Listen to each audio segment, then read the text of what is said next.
Good evening, ladies and gentlemen. You are welcome to Translation and Interpretation. I'm Toro David, translator and interpreter. Today, let's read one sentence related to custom formalities, and the rest we will pick some keywords for explanation. Without wasting our time, let's go straight forward. As your order has already been sent off, we have instructed our agent in to deposit the goods in a bonded warehouse. Here we are interested in the bonded warehouse. A warehouse is a place at the port where they keep goods from importation, because you have not settled your duty clearance. Once you have not settled this latter, they will keep it in a warehouse. And in exchange, before going, they will issue what we call a warrant. A warrant is a title. Is a title of ownership of those goods for later retrieval, because you will come back by respecting the deadline to take out your goods. The warrant is an evidence for you when you return for the goods, an evidence of ownership. And then we know that when you go beyond this ownership, it will be what we call a demarriage. A demarriage is delaying, going beyond the deadline, and then you will be charged for that. We saw it in the previous video, what is demarriage.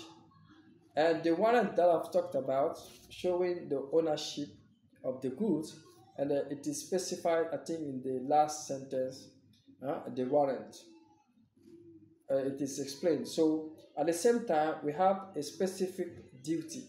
A specific duty, a lump sum amount that is imposed on different type of goods, depending on the custom authority of each government. We gave details about that in our previous video with an exemple to back it. Bonsoir mesdames et messieurs, vous êtes les bienvenus au programme de traduction et d'interprétation. Je suis Toro David, traducteur et interprète. Aujourd'hui, on va essayer de lire. Bon, j'ai déjà fait la lecture en anglais. En français, on ne va pas lire. Seulement, on sera intéressé par un mot, par un groupe de mots. Mettre un entrepôt sous douane. Mettre un entrepôt sous douane, ça veut dire que les marchandises ont été déposées dans un entrepôt. Et que, comme on n'a pas réglé les droits de douane de ces marchandises, ils seront stockés là-bas avec une date limite de récupération. Néanmoins, avant de partir, on va délivrer un titre de possession pour montrer que vous êtes le propriétaire de ces marchandises, ou bien les marchandises là sont à votre compte. Ils vont vous donner un titre qu'on appelle le warrant. Je crois à la dernière phrase, c'est mentionné là-bas. On va vous donner un titre qu'on appelle le warrant, qui vous permet de récupérer ces marchandises-là quand vous allez revenir plus tard, en respectant le délai de récupération ou la date limite. Mais si vous allez au-delà de cette date limite, là, ça sera une surestarie. Et on a vu ça dans la vidéo précédente. Qu'est-ce que c'est qu'une surestarie? On va vous pénaliser pour ça, c'est-à-dire vous payez les frais de surestarie, les frais de pénalité, compte tenu du retard, vous allez vous en charger. Ça, c'est la surestarie.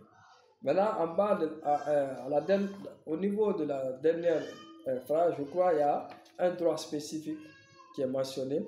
Droit spécifique, ça veut dire que un prix forfaitaire auquel on a taxé les marchandises ou les produits au port. Donc, ça dépend des types de produits selon le choix de l'autorité ou du gouvernement en place. Donc, c'est ce que signifie ce droit spécifique. En anglais, c'est ce qu'on appelle specific duty.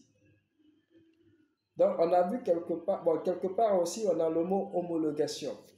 Homologation, ça veut dire l'approbation, l'acceptation, la certification d'un produit par une autorité ou par l'autorité locale après examen et analyse sur ces produits. Parce que certains produits importés peuvent être destinés au traitement.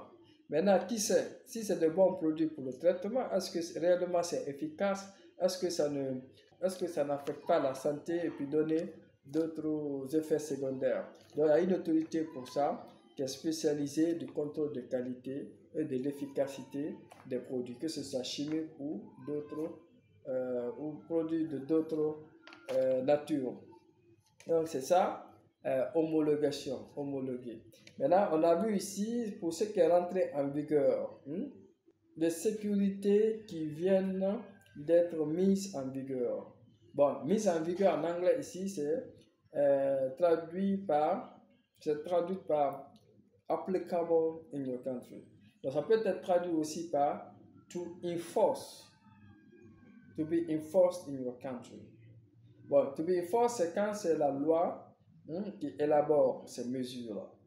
C'est-à-dire que quand ça vient de l'Assemblée ou du type de régime qui a la responsabilité d'élaborer les lois. Maintenant, quand c'est to implement, c'est quand c'est des mesures disciplinaires, des mesures de maintien d'ordre, des mesures d'autre nature. Ça, c'est to implement. Maintenant, si c'est les règlements, les statuts, on dit to be in force. To be in force. Si c'est les statuts et règlements, to be in force. Maintenant, si c'est les mesures, to be implemented or to implement.